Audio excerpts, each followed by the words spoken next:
Hello, everybody. It's another glorious day. Thursday, July 28th, 2022. It is 11:30 a.m. right here in the thundering Old Pueblo. Got thunder happening outside my window. And it is time, once again, for our Midday Mindful Moment. I'm Reverend Jonathan Zenz, the minister here at Unity of Tucson. And this is the opportunity we take right in the middle of the day, every single weekday, to engage in some spiritual practice together. And I choose to do this every weekday to be consistent in practice, because what I have found is when I'm consistent in my spiritual practice, life just gets better all around. So let's make life better together. Whether you're watching live or on the replay, I would love for you to post a comment and let me know that you are here. Let's see, there's Robin saying hello. Love to all, love right back at you. And I'm sure more messages will begin to pop up, but I do want to offer my reminder to say this: you are love, you are light, you are life, you are magnificent. Shine your light, share your magnificence. You always do, actually, whether you know it or not. But I'm going to invite you to do it actively and purposefully, more and more. What does shining your light and sharing your magnificence look like? Well, to me, I define that as approaching the entire experience of life and every person I encounter with love and kindness. That's how I choose to shine my light and share my magnificence. How about you? Let's see.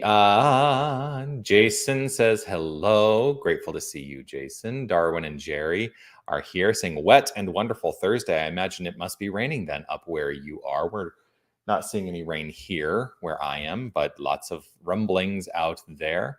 Love to all from William and Anita. Grateful to see you as well.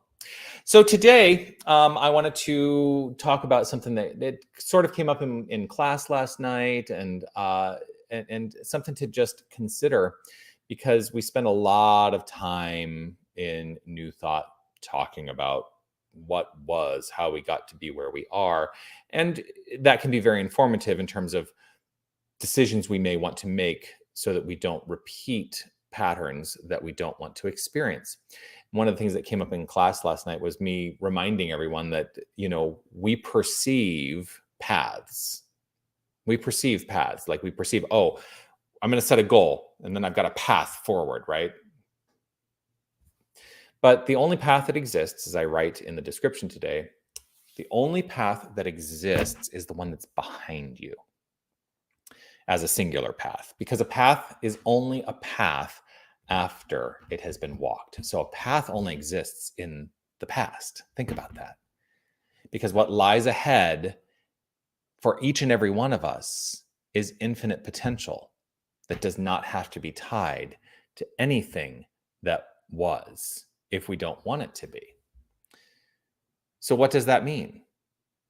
What choice are you going to make today is the question that comes up in answering what does that mean? What choice are you going to make today in terms of the way in which you will move forward? To let go of the notion that it has to be a particular way that is informed by something from your past, because we do not have to be relegated to the past. We do not have to have the past have any bearing on who we choose to be and how we choose to show up. I can decide in this moment, if I so choose, to express as a completely different version of me. And would that be wrong? It might be shocking to people, but it wouldn't be wrong. So how might you take that information and utilize it in your experience and expression of life? Well, one of the ways that I choose to utilize this very construct is that I don't have to do what I have done in order to fulfill a creative and constructive and fulfilling life. In fact, I may not want to do what I have done, because that may not be in service to a creative, constructive, and fulfilling life. I think many of us come to New Thought because we're looking for, I want the answer, right? Well, the challenge of that is there is no definitive answers. There is no the answer, because what works for me may not work for you. What New Thought promises us is that we have the capacity to use our minds to create the answer we seek. And so sometimes that answer has to be rooted in letting go of what we thought was, so that we can make room for what is potential and root it all in this moment. I talk all the time about letting go of past paradigms. In fact, most of the time I start the prayer by saying, let's release any considerations of the past. That wipes the slate clean so that we can be present to the moment and we can actively put our minds into solution rather than a reflection on what we perceive to be problems. Problems are only things we drag into our present from the past. And so if we are willing to let the construction of the problem in mind dissipate, we actually can actively find solution. Because God's nature, which is our nature, is constructive and evolutionary, forward-moving, always, always creative. And so what will you create today? Let go of the notion that it has to be related to anything you've ever created in the past. Open it up. Instead of living life like this, live life like this.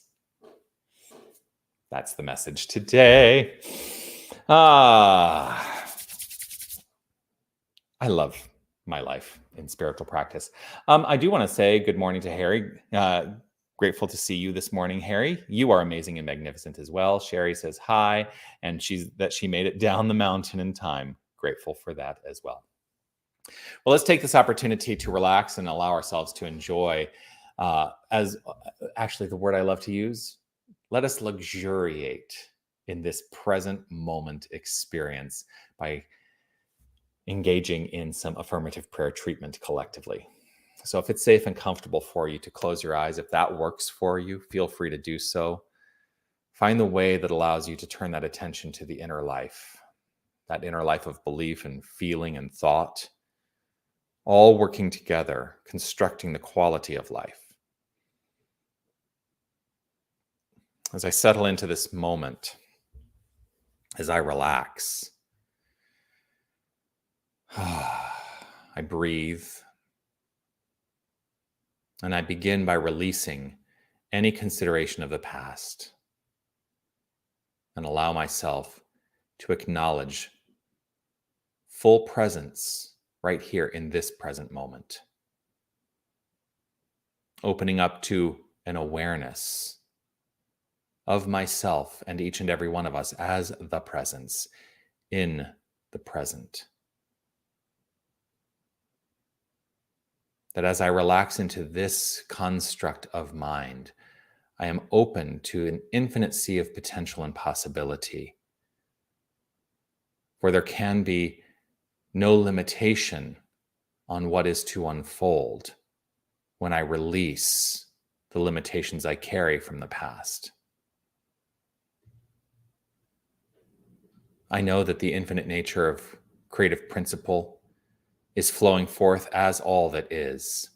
And it being infinite, I know that there is absolutely nothing separate from it. And so we are that power. We are the presence. We are the light. We are the life. We are the wholeness of divinity expressed as us. And so I settle in this moment. I settle in this moment to allow an opening, to allow a reflective construct to flow forth. I reflect on this moment, and this moment, and this moment, and each reflection proves to me that there is infinite potential, infinite possibility, infinite openness in the here and now. And I know this to be so because I choose to release the past.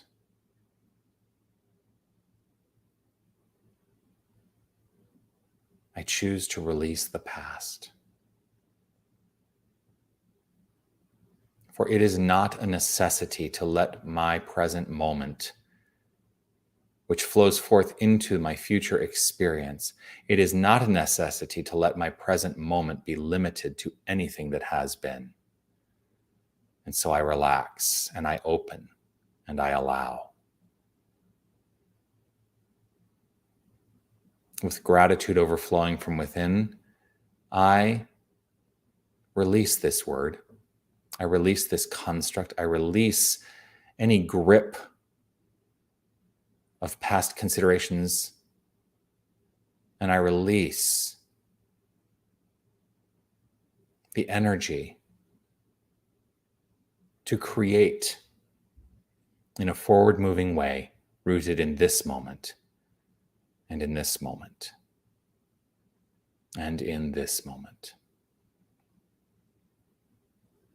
And it is with a joy-filled, grateful heart that I simply affirm it as so. I let it be as I relax, trust, and know. And I concretize it right in this moment by saying, and so it is. Amen.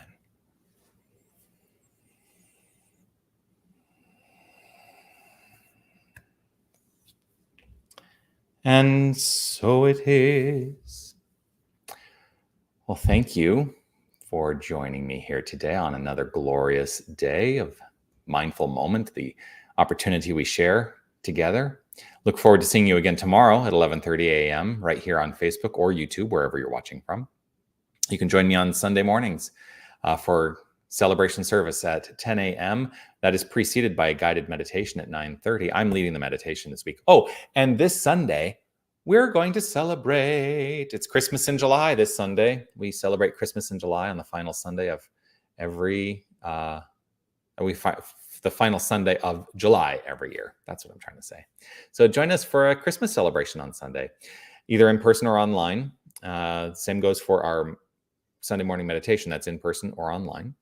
And keep commenting, keep sharing, keep